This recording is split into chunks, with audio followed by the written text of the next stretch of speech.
Ang hatol ng kuneho, isinalin sa Pilipino ni Vilma C. Ambat. Noong unang panahon nang ang mga hayop ay nakakapagsalita pa, may isang tigring naghahanap ng pagkain sa gubat. Sa kanyang paglilibot, nahulog siya sa napakalalim na hukay. Paulit-ulit na sinubukan ng tigre ang makaahon, subalit siya ay nabigo. Sumigaw siya ng sumigaw upang humingi ng tulong, subalit walang nakarinig sa kanya. Kinabukasan, muling sumigaw ang tigre upang humingi ng tulong hanggang mapaos. Gutom na at hapong-hapo na ang tigre. Lumampasay na lamang siya sa lupa. Naisip niyang ito na ang kanyang kamatayan. Nang walang ano-ano ay nakarinig siya ng mangyabag. Nabuhayan siya ng loob at agad na tumayo. Tulong! Tulong! Muli siyang sumigaw. Isang tigre, sabi ng lalaki habang nakadungaw sa hukay. Pakiusap, tulungan mo akong makalabas dito. Pagmamakaawa ng tigre, kung tutulungan mo ako, hindi kita makakalimutan habang buhay. Naawa ang lalaki sa tigre, subalit naisip niyang baka kainin siya nito. Gusto sana kitang tulungan, subalit nangangamba ako sa maaaring mangyari. Patawad, ipagpapatuloy ko na ang aking paglalakbay. Wika ng lalaki at nagpatuloy sa paglalakad. Sandali! Sandali! Huwag mong isipin iyan, pakiusap ng tigre. Huwag kang mag-alala. Pangako, hindi kita sasaktan.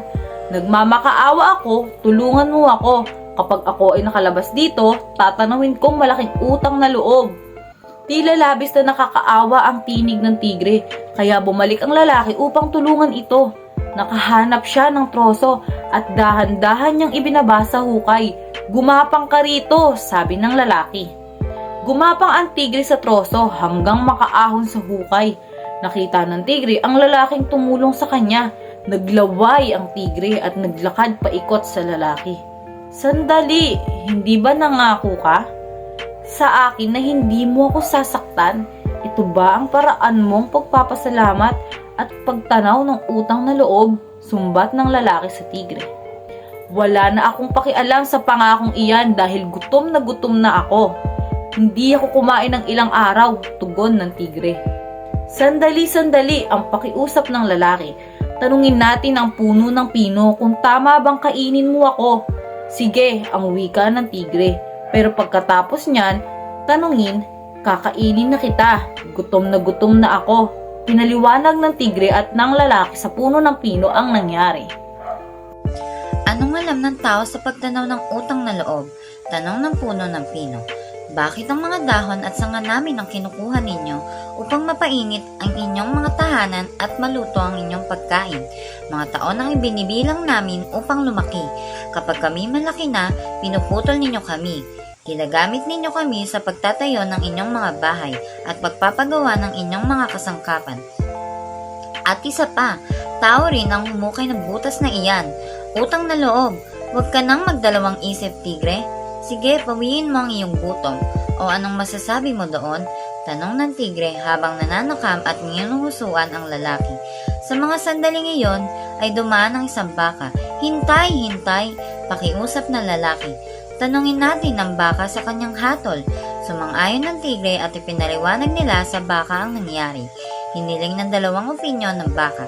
Saga ng akin, walang duda sa kung ano ang dapat gawin, wika ng baka sa tigre. Dapat mo siyang kainin. Tingnan mo, mula nang kami ay may silang, naglilingkod na kami sa mga tao. Kaming mga baka ang nabubuhat na mabibigat nilang dalahin. Inaararo namin ang bukid upang makapagtanim sila. Subalit ano ang ginagawa nila kapag kami ay tumanda na? Pinapatay kami at ginagawang pagkain. Ginagamit nila ang aming balat sa paggawa ng kung ano-anong bagay. Kaya wag mo na akong tanungin. Tungkol sa pagtanaw ng utang na loob, kainin mo na ang taong iyan. Tignan mo, lahat sila ay sumasang-ayon sa akin, kaya humanda ka na sa iyong kamatayan. Wika ng tigre habang bumubelaw upang saklolin ang lalaki. Alam ng lalaki, ito na ang kanyang katapusan. Nang biglang dumating ang lumuluksong kuneho. Sandali, tigre, sandali! Sigaw ng lalaki. Ano na naman? Singhal ng tigre. Pakiusap, bigyan mo pa ako ng isang pagkakataon. Tanungin natin ng kuneho para sa kanyang hatol kung dapat mo ba akong kainin. Walang kwenta. Alam mo ang sagot niya? Pareho lang sa sagot ng puno ng pino at ng baka. Pakiusap, parang awa mo na. Pagsusama mo ng lalaki. O sige, pero uli na ito. Gutom na ako. Sagot ng tigre. Isinalaysay ng tigre at ng lalaki ang nangyari. Matamang nakinig ang kuneho. Ipinikit ang kanyang mga mata, pinagalaw ang kanyang mahabang tainga. Pagkalipas ng ilang sandali, muli niyang idinilat ang kanyang mga mata.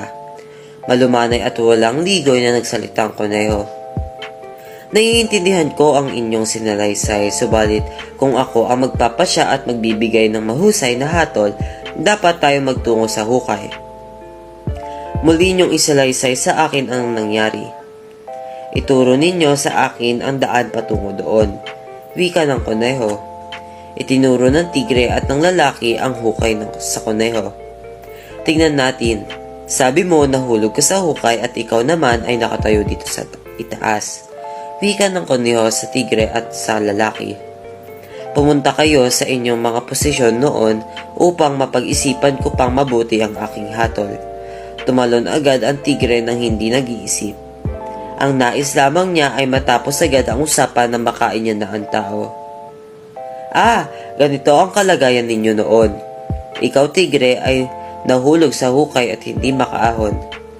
Ikaw naman lalaki, narinig mo ang paghingi ng saklolo kaya tinulungan mo ang tigre. Ngayon, maaari na ako magbigay ng aking hatol. Ang problemang ito ay nagsimula ng tinulungan ng tao ang tigre makalabas sa hukay. Paliwanag ng kuneho na tila may ibang kausap. Sa ibang salita, kung ang tao ay hindi nagpakita ng kabutihan at iniwan ng tigre sa hukay, walang magiging problema na ganito.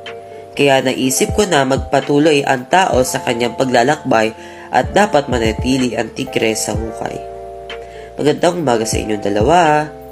Wika ng matalinong kuneho at nagpatuloy sa kanyang paglukso.